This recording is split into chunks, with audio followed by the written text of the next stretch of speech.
na no more, walang engagement ang IETF, the way it's presented, I mean, how we rate it. So most likely baka kailangan i-tweak lang.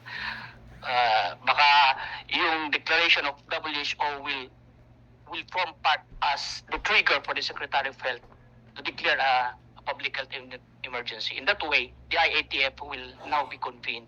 That's one observation, Madam Chair. And second is that the authority of the President to mobilize government, non-governmental agencies to respond to the threat, referring to RA 10121, which is the NDRRMC law, we would like to respectfully suggest as well to insert RA 1517, RA 1517, that is the authority of the President to streamline the regulatory processes or even suspend the requirements in cases of public health national emergency. And to add, to give more legroom, apart from RA 10121 and 11517, we may suggest that include a phrase and such other laws as applicable, so that to include other laws that may be enacted before the enactment of this bill, Madam Chair. That's all, Madam Chair, for now. Thank you. Thank you so much, Attorney. Before we proceed, Yeah. may I recognize first Okay. our another member of our Committee of Health. We have Honorable Bonifacio Bosita, the One Rider Party List. Good morning. Thank you, Madam Senator. Good morning po. Good morning po. Yes, yes, Chair, go. Yeah, I would like to clarify yung binanggit ng natin, resource person. You were saying that if this will be, the triggering point is the declaration of the World Health Organization, do you have objection in that anyway, the World Health Organization declares it globally naman eh. It's not specifically for a particular country. No, it's okay. We're not questioning the wisdom of it, Madam Chair, but the procedural aspect of it, since if the WHO declares it, the President can automatically declare a state of public health emergency without even convening the IATF. That will be at first, the President will not just... That's right. yeah. That's why I said a while ago, Madam Chair, that most likely, kung may WHO declaration naman, naka-ano naman talaga kagad sa Department of Health. So, matritrigger kagad ang WHO naman, I mean, ang DOH din naman kagad. That's Nakalagay naman dito, it's very clear that the President of the Republic shall have the authority to declare a state of public health emergency upon the recommendation of the AITF, EID, or upon the declaration. So, the President has all the option.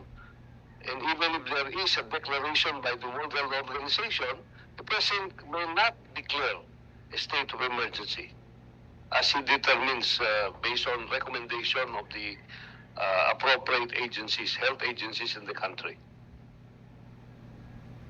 would submit to the wisdom of the That is my Madam Chair. Thank you. support to our proponent of this particular measure, Congressman Tambunting. Thank you, Chair Go. Before we proceed, Chair, you recognize po natin another member of the Committee on Health.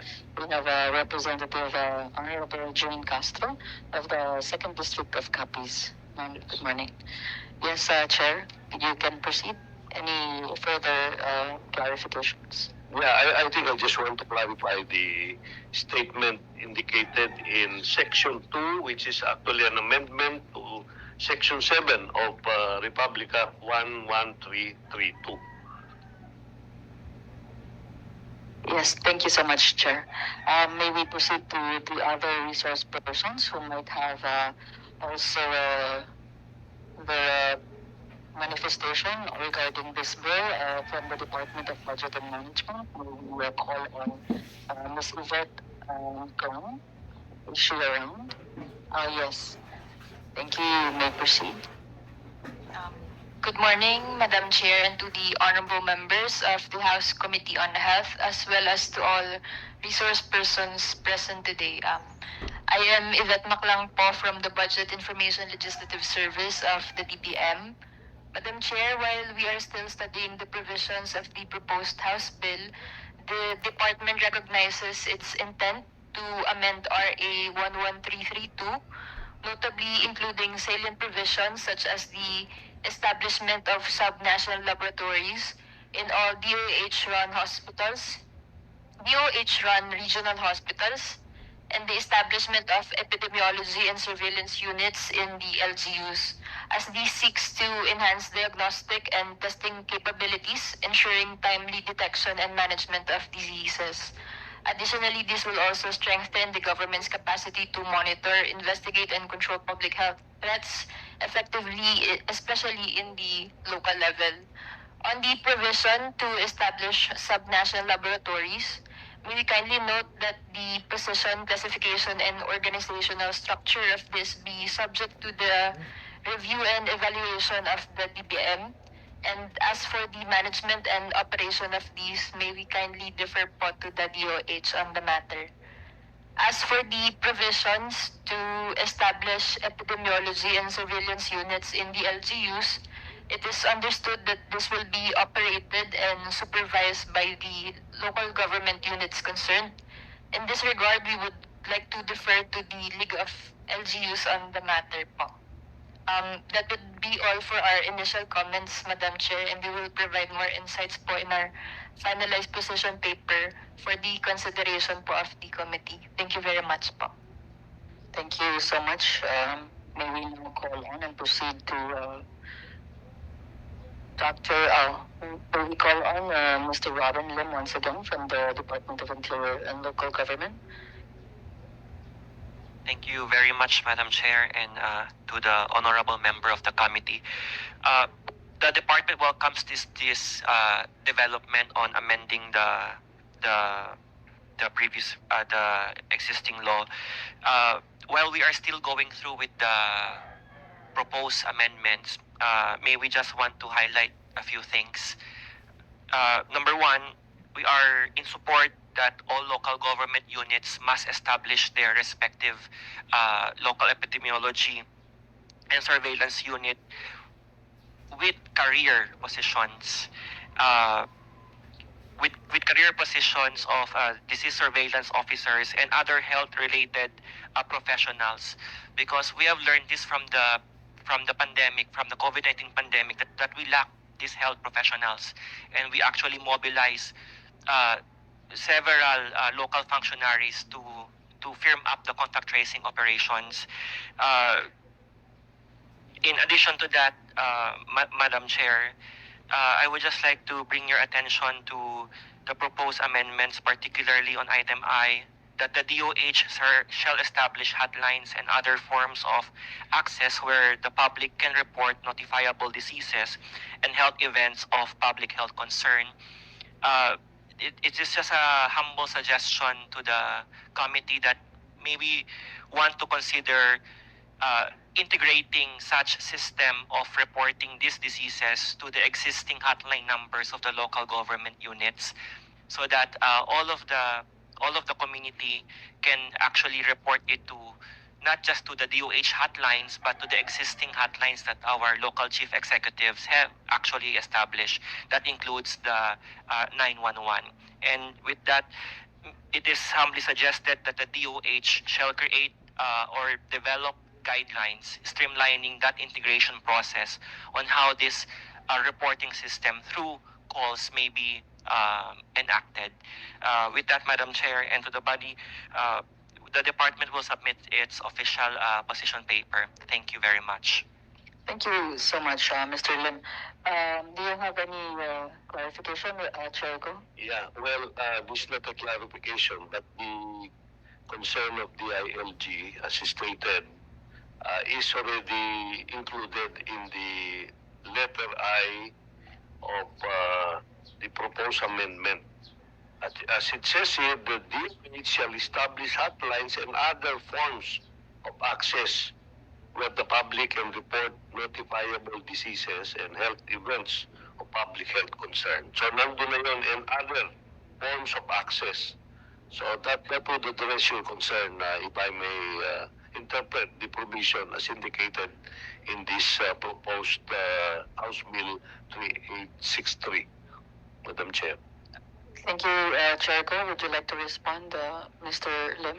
Yeah, thank you very much, Madam Chair. The DILG respectfully submits to the guidance of the Honorable Congressman. Thank you. Thank you so much. May we proceed to call on a representative from the League of Provinces of the Philippines. May we call on Ms. Angelica Sanchez, our Policy Development Director. Good morning, Madam Chair. Good morning, Madam Chair, members of the Committee on Health.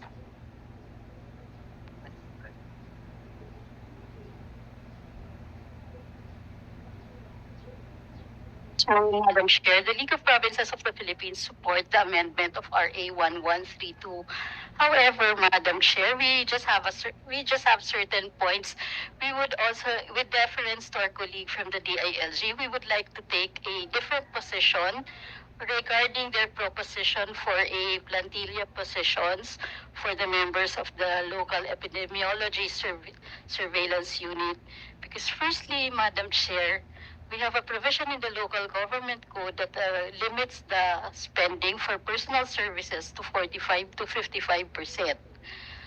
So, Madam Chair, unless there is such a position under the position classification of the DBM, we will have to oppose any creation of a new position, especially if it mandates the creation of a new plantilla position.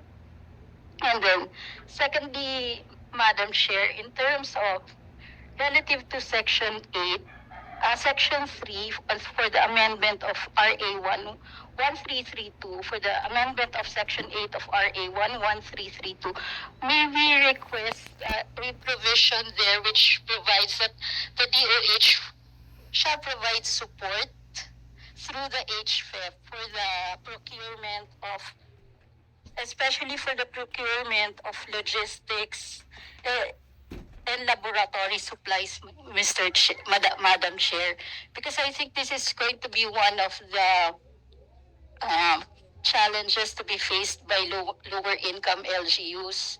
Because aside from the personnel, they also have to equip the ISUs, so I think that we will be needing really the help of the DOH here, maybe probably through the HFEF hospital facility, at least the HFF program.